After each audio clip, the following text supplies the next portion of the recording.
Greetings. This is Doc Ock coming at you live and direct today from Black Facts Headquarters Central. And it's a new day. It's a new week, beginning of a new week, and a new sub-theme, micro theme. And the theme today, we're moving from land onto the waters. Land onto the waters. And I got a few things to say about the waters, but let's go ahead and do our proverb first. Don't take another mouthful before you have swallowed what is in your mouth. Don't take another mouthful before you have swallowed what is in your mouth. Now, I think that goes without saying. And that's a proverb from Madagascar. Moving on to the poem. Now, the poem today is going to be about somebody who's on land, but it relates to the theme at any rate. So I'll read the poem and then we'll talk about it after the fact. The poem is called The Lone Ranger. Here comes the Lone Ranger riding high in the saddle like Tarzan in the jungle. He comes swinging through those trees. It won't be long before he's got those criminals on their knees. So who's that there riding right beside him? Could it be Tonto, his Indian guide? Every hero has a sidekick or a mascot. Which one is he? Well, he is the Lone Ranger. I think that says it all. Tonto's got to be a mascot because he sure ain't riding shotgun. Here he comes again with that phony story. How the hell is he alone with Tonto by his side?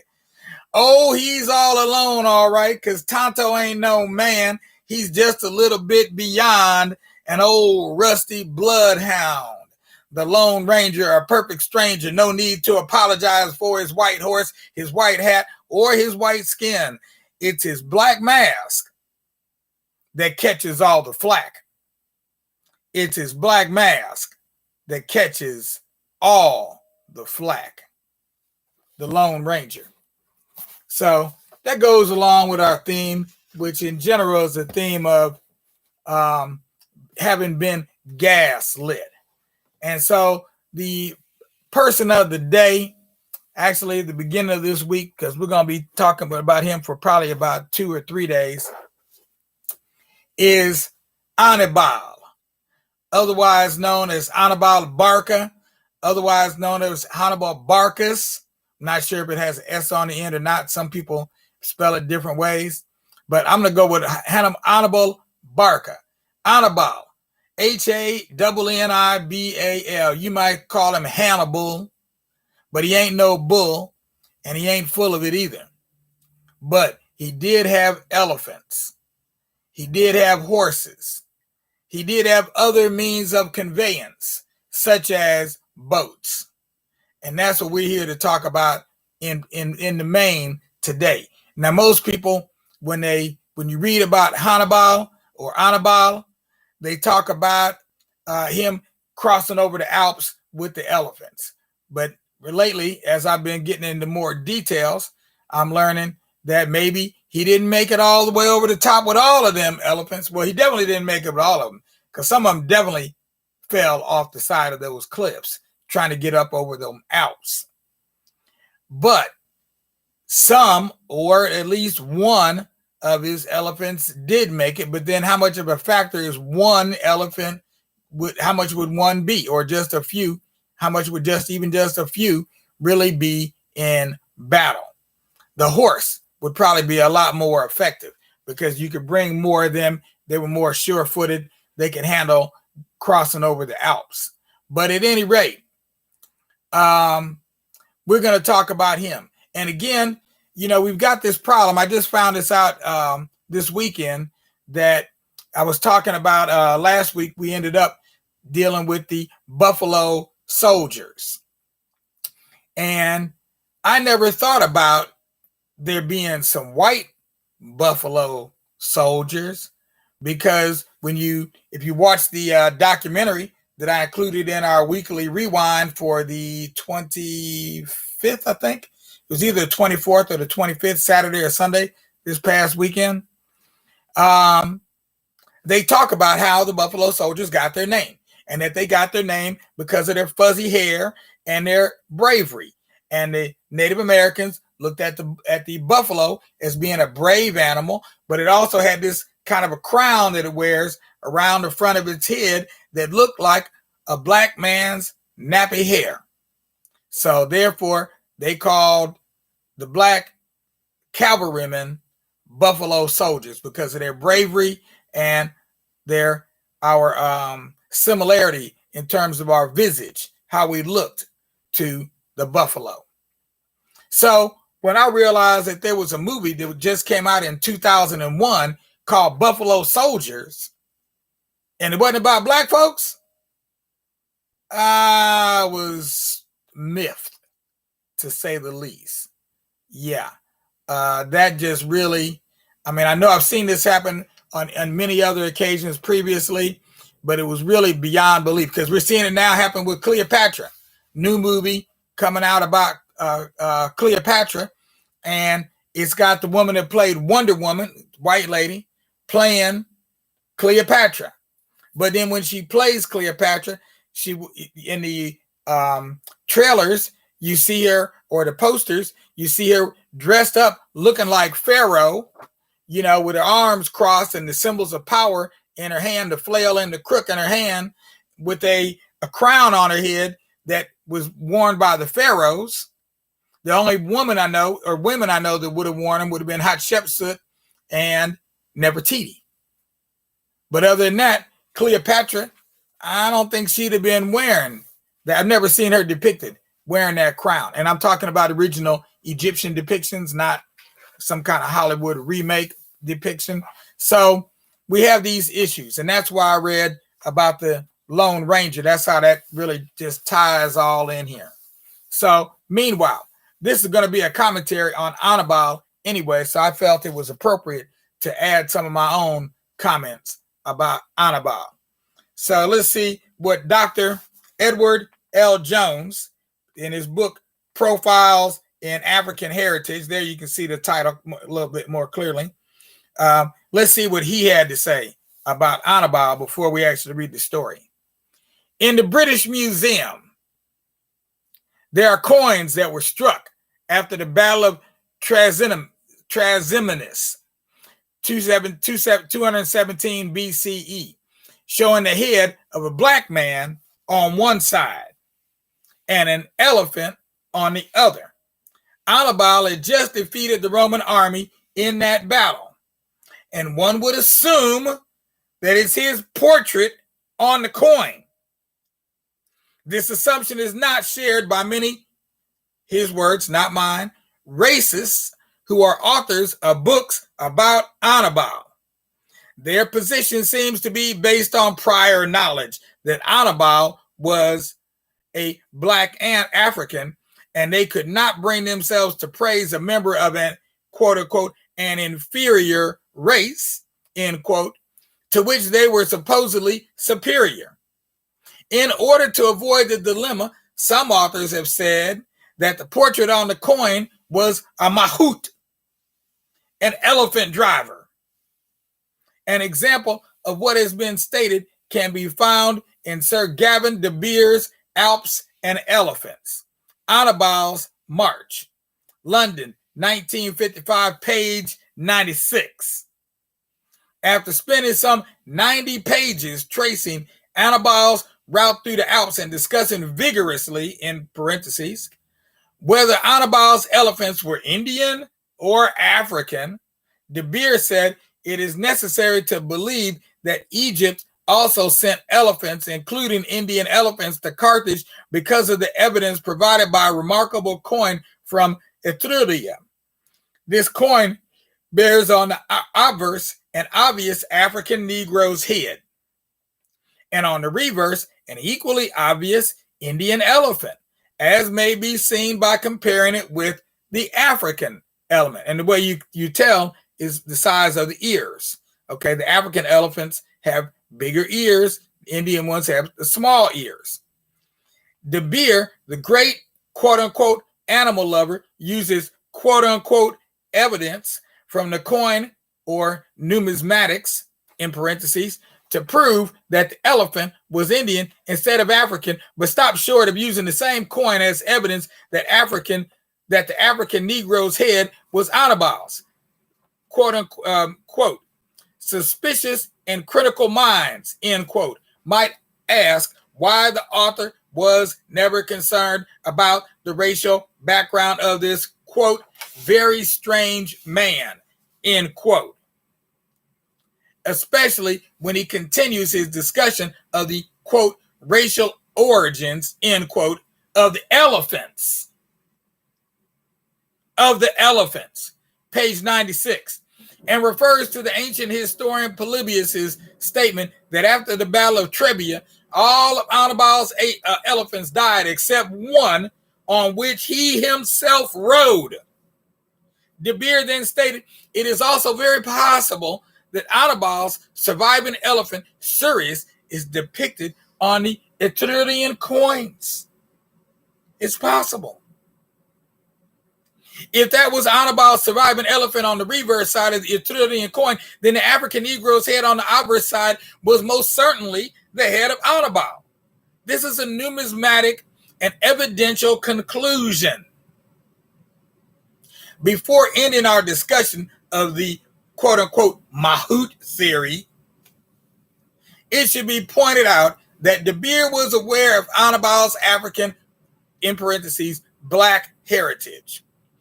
On page 85 of his book, he remarks that Justin, another ancient historian, spoke of Hannibal.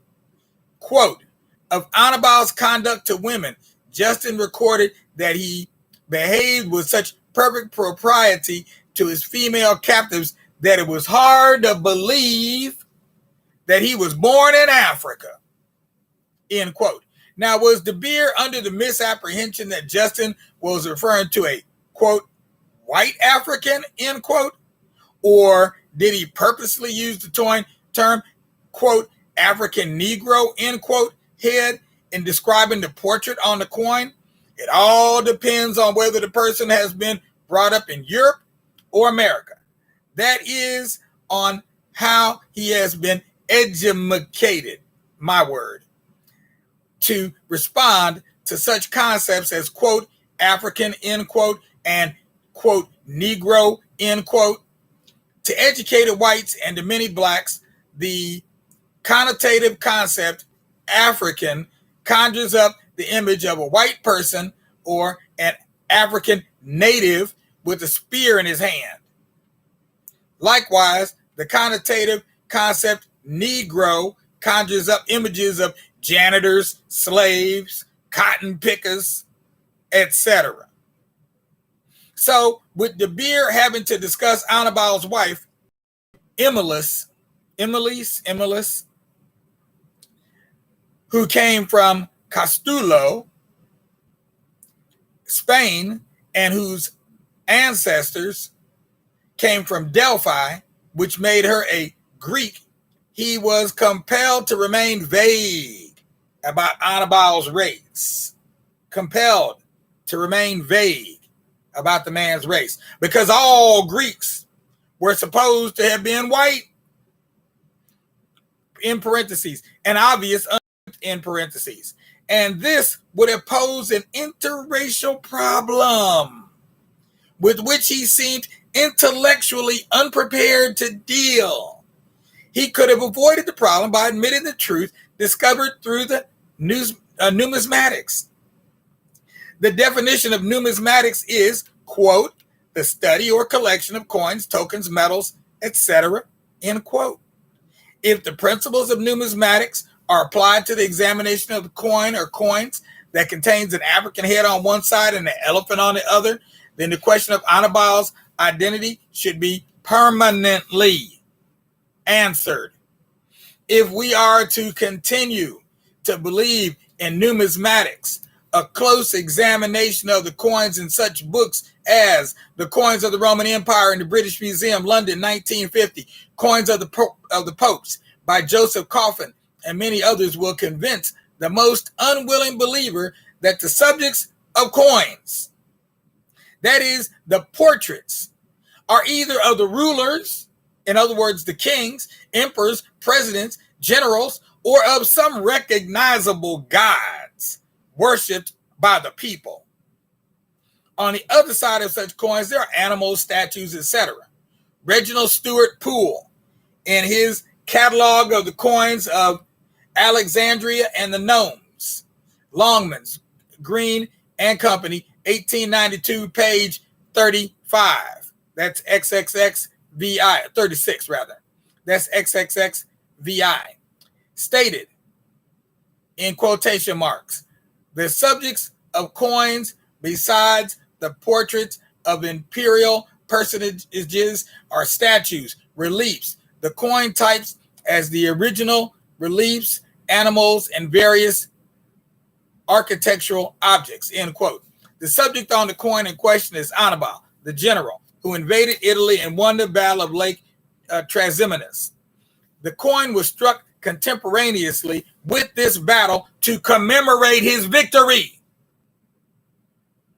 Contemporaneously, that means the same time, the battle, right after the battle happened, they struck the coin. It's a commemorative coin, just like they're selling the commemorative, what's that thing? The commemorative chess set on TV right now. They're selling the commemorative chess set of the Battle of 2020 between Biden and Trump. It's commemorative. They said they're going to destroy the mold right after the election. They're going to destroy the mold. You won't be able to order it anymore. So get yours now for $19.99. Quick, fast, in a hurry. It's commemorative. It's the same kind of thing we're talking about here. It's a limited edition. They're not going to make these forever. So what sense would it make to put a mahout on one side of your coin commemorating your victory? Really? Who's making these coins anyway? So, where was I at?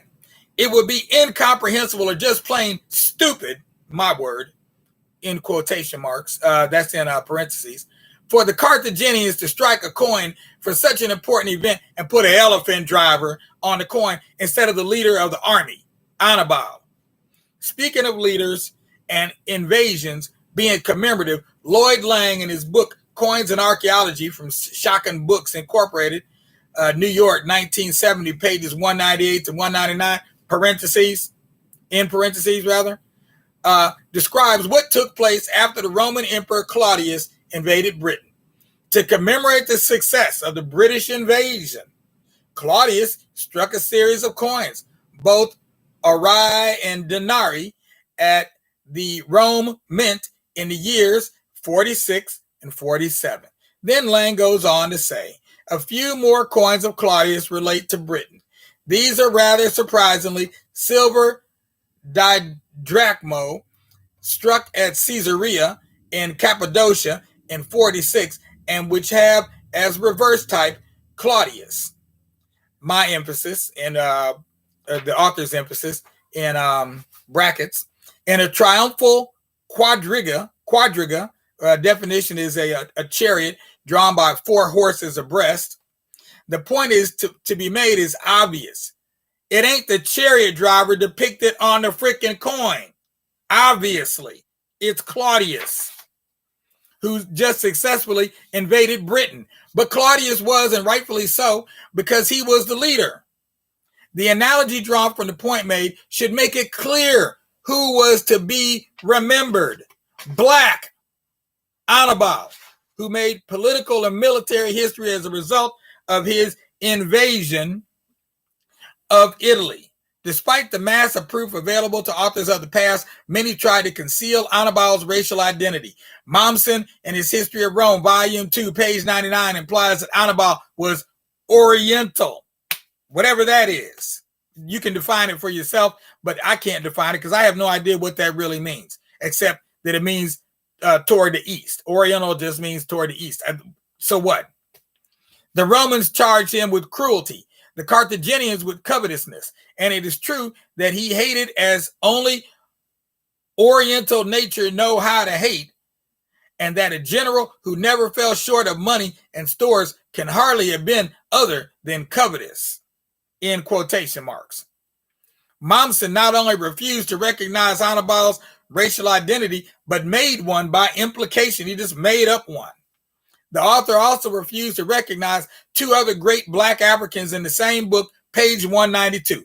He speaks of Kings Massanissa and Sifax as two rival, quote-unquote, Berber kings. Emphasis the authors. This is obvious textbook racism. That's what we call this. Textbook racism. Because it's in the textbook. Okay? Leonard Cottrell in Enemy of Rome, London, 1960, pages 16 to 17, claimed that Carthage was a colony of Phoenicians, a Semitic race, whatever that is.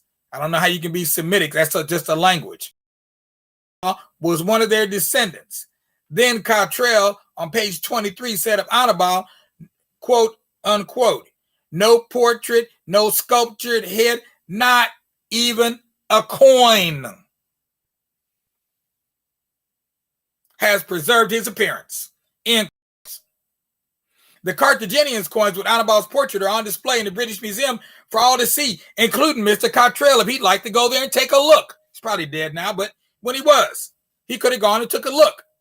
William O'Connor Morris used the same technique of literary deception as Mommsen. In his book, Hannibal, New York, 1903, pages 33 and 79, in parentheses, Morris said that the Carthaginians were a Phoenician colony, quote unquote, planted in the midst of inferior African races. So now he's admitting, see, as he's telling his lie, he's admitting that the races in North Africa are black, in spite of the fact that today, in today's children's textbooks, they always lop off the whole top of Africa, from the Sahara and everything above the Sahara. They just lop that off as not being part of Africa, and they only want to talk about quote unquote.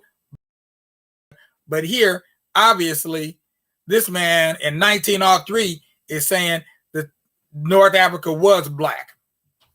Okay? When he makes reference to Hannibal's father, Amilcar, who we talked about previously, regarding his attitude towards Rome, he stated Amilcar hated Rome with quote unquote Semitic hate. These Semites, they're some hateful people.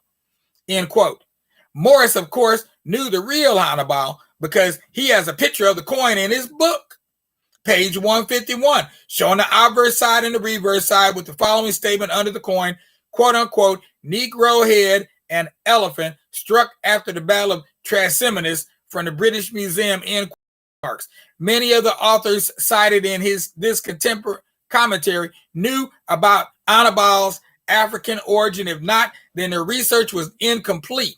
In Dio's Roman History, translated by Ernest Carey, London, 1914, volume 2, book 19, I believe it is, 19, Zonaris, 921, and on page 331, in parentheses, the death of Hannibal occurs when he hears that Roman envoys had been sent to King Prusias of Bithynia, requesting that he be turned over to Rome. Hannibal, unable to escape, committed suicide. Zonaris continues, in quotation marks. An oracle at once announced to him that he should die in the Libyan,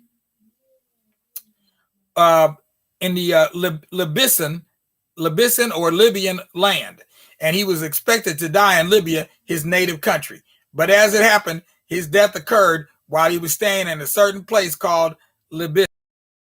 So there's a little bit more to read, actually, probably about a whole nother page, a little bit more than a page. I'm going to leave it right there, and I will just show you a picture of some of these. These are drawings of some of these coins here. I'm going to show you that today, and when we pick up tomorrow, we'll read the last 2 pages of commentary, and we'll pick up on the story of Hannibal, and I'll also have some enlarged images of the actual coins, so you can see these actual coins that we've been talking about this whole time, because this whole idea of gaslighting, it goes back a long way. It's got a long and infamous history where someone has to try to convince you that you didn't see what you thought you saw, just like Tweety Bird. I thought I saw a pussycat. I did. That's what he always used to say. Because Tweety Bird was being gaslit. somebody was trying to convince Tweety Bird that Tweety Bird really didn't see what Tweety Bird thought he saw. But Tweety Bird saw exactly what he thought he saw. Absolutely. So, enough of that, because I know that all sounded like a diatribe, but I took my cues from the book. So that's the book really. It's really the book talking. It ain't me. I'm just saying, okay, because it's a commentary on Hannibal, and that's what we were doing. We were commenting on how people have been able to portray him and misportray him. And I won't even go into Hannibal Lecter or Hannibal Lecter. I won't even go into Hannibal Lecter because I could go into a whole another 30, 40 minutes just talking about Hannibal Lecter and why he now is, when you type in Hannibal, you get a whole slew, you get pages of Hannibal Lecter before you ever get to Hannibal Barca. So if you want to look for Hannibal Barca, best to know the man's last name, because otherwise you're going to get you do all these disambiguations, because they've done put this cannibal, they've turned Hannibal into a straight cannibal, a white cannibal, not a black cannibal, mind you. They've turned him into a white cannibal. I didn't do it. The movies did it. What can I say? But there's a reason, because for every, what do they say? For every action, there's an equal and opposite reaction. They're trying to elicit a reaction by committing that particular action. The question is, what kind of reaction were they trying to elicit? What was the purpose putting out that movie about Hannibal the cannibal? Who came up with that story anyway? Okay, these are the things to think about, food for thought until we meet again. Take your mind off the election for a while and think about something that's a little bit more weighty, like Hannibal, and whether or not that was his elephant driver on one side of the coin, but Hannibal's elephant on the other side, because that makes no sense. All right, so hey y'all, I'm out. I've already gone way over my time. Sorry about that, but I get kind of worked up when I get to start talking about Hannibal, because he's one of my favorite topics, and I took the class with Dr. Jones. So Dr. Jones was one of my profs out at the UW. Excellent prof, because he broke down this whole Roman, Greek, North African, all that. He broke all that stuff down, and who the Phoenicians were and the Semites, all of that. He just broke all of that down, and he was not, quote unquote, a black Muslim. Okay, he's just a regular black guy like the rest of us, but he could see and admit to the truth, whereas others have a hard time sometimes. So peace out without a doubt. We'll be back here tomorrow at noon, as always, and we got some good stuff for you. We've been hard at work over here. We got some good stuff for you. So coming your way live and direct tomorrow at noon, tonight at 9. We'll be back here, and hopefully in the meantime you'll be really fine. Other than that, make sure to check out that donation button below. And if you don't do anything else, sign up for Amazon Smile. How can you make Doc Ock smile? Sign up for Amazon Smile and direct them to send the money directly to Black Facts Educational Research Incorporated. Cost you nothing but a little bit of time to have Amazon drop that dime right over here. We need it. We love y'all. See you next time. Peace out.